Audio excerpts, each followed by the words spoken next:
ओम गणेशाय नमः। राधे राधे।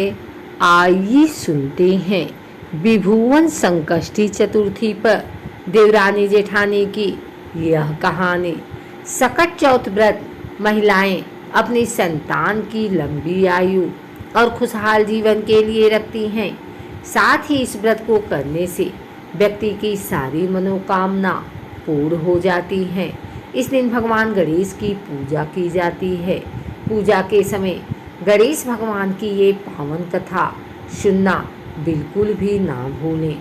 जानिए कैसे गणेश जी की कृपा से देवरानी को मिला पुण्य फल तो जेठानी को मिली सजा। एक समय की बात है, एक शहर में देवरानी जेठानी रहती थी। देवरानी गरीब थी और जेठानी अमीर थी। देवरानी गणेश जी की बड़ी भक्त थी। देवरानी का पति जंगल से लकड़ी काटकर उसे बेचता था और अक्सर बीमार रहता था। देवरानी अपनी जेठानी के घर का सारा काम करती और बदले में जेठानी उसे बचा हुआ खाना, पुराने कपड़े आदि दे देती थी। इसी से देवरानी का परिवार चल रहा था। माघ महीने में देवरानी ने तिल चौथ का व्रत किया। 5 रुपए का तिल व गुड़ लाकर तिलकुटा बनाया।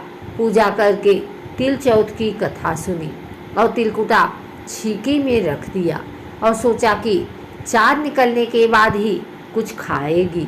इस तरह से कथा सुनकर वह जेठानी के यहाँ काम करने चली गई।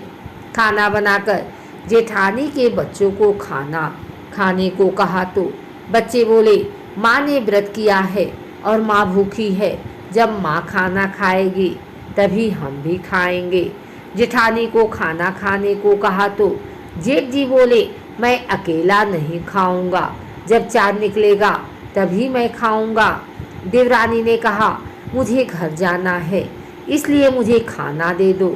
जेठानी ने उसे कहा, आज तो किसी ने भी अभी तक खाना नहीं खाया, तुम्हें कैसे दे दूं? तुम सवेरे ही बचा हुआ खाना ले जाना। देवरानी उदास होकर घर चली आई। देवरानी के घर पर पति बच्चे सब आस लगाए बैठे थे कि आज तो त्योहार है इसलिए कुछ अच्छा खाना खाने को मिलेगा।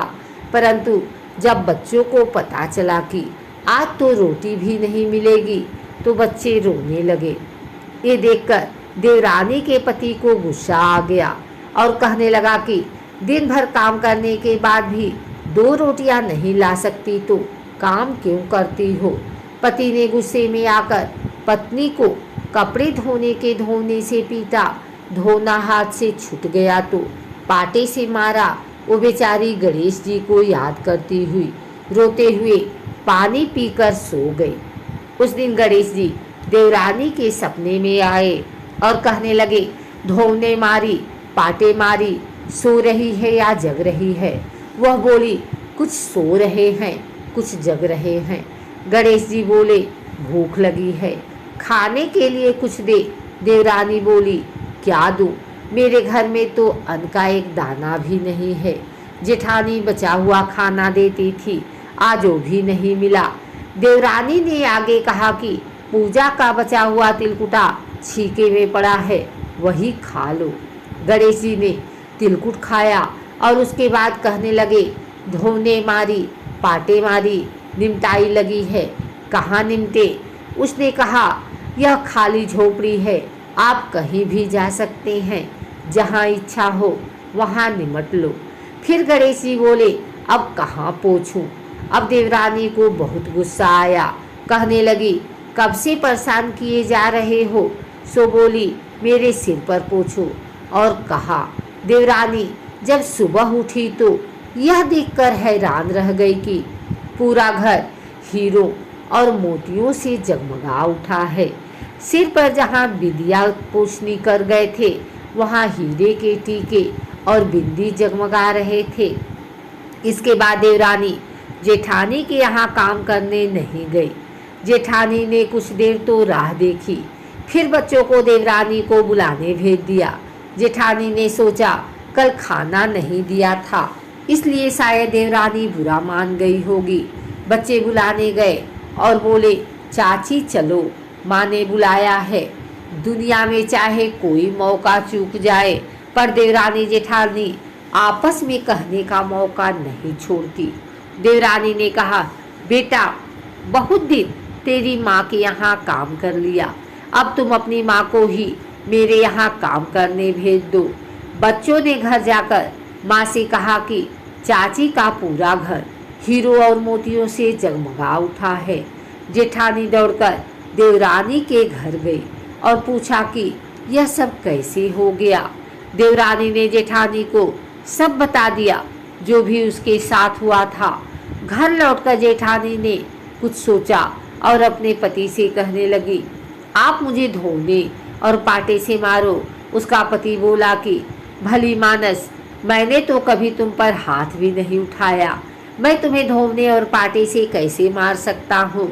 वो नहीं मानी और जिद करने लगी। मजबूरन पति को उसे मारना पड़ा। मार खाने के बाद उसने ढेर सारा घी डालकर चूरमा बनाया और छीके में रख सो गई। रात विनायक जी जेठानी के सपने में भी आए और कहने लगे कि उन्हें भूख लगी है, मैं क्या खाऊं। जेठानी ने कहा, हे भगवान गणेश, आपने मेरी देवरानी के घर पर एक चुटकी सूखा तिलकुट खाया था, मैंने तो झड़ते घी का चूरमा बनाया है और आपके लिए छीके में रखा है। फल और मेवे भी रखे हैं, जो चाहे खा लो। गणेश जी बोले, अब निपटे कहाँ। जेठानी बोली, उसके यहाँ एक टूटी हुई झोपड़ी थी, मेरे यहाँ एक उत्तम दर्जे का महल है, जहाँ चाहो निपटो। फिर गणेश जी ने पूछा, अब पोछूं कहाँ। वो बोली, मेरे ललाट पर बड़ी सी बिंदी लगाकर पोछ लो। धन की भूखी जेठानी सुबह जल्दी उठ गई। सोचा घर हीरे जवाहरात से भर चुका होगा, लेकिन उसने देखा कि उसका पूरा घर बदबू, उसके सिर पर भी बहुत सी गंदगी लगी हुई थी। उसने कहा, हे गणेश जी महाराज, ये आपने क्या किया, मुझसे रूठे और देवरानी पर टूटे।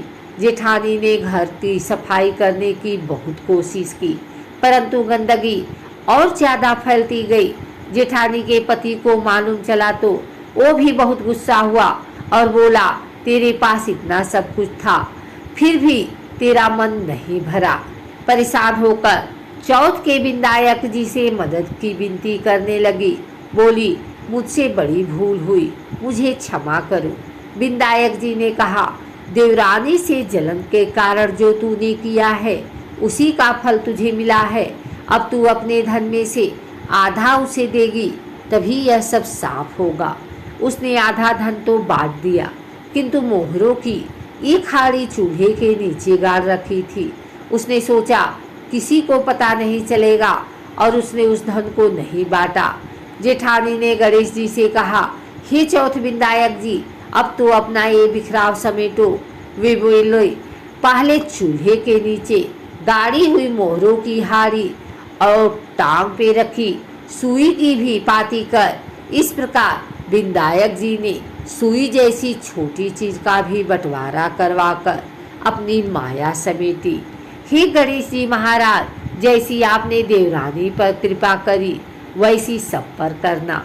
कहानी कहने वाले, सुनने वाले व हुंकारा भरने वाले सब पर कृपा करना, किंतु जेठानी को जैसी सजा दी वैसी किसी को मत देना। बोलो गणेश जी महाराज की जय।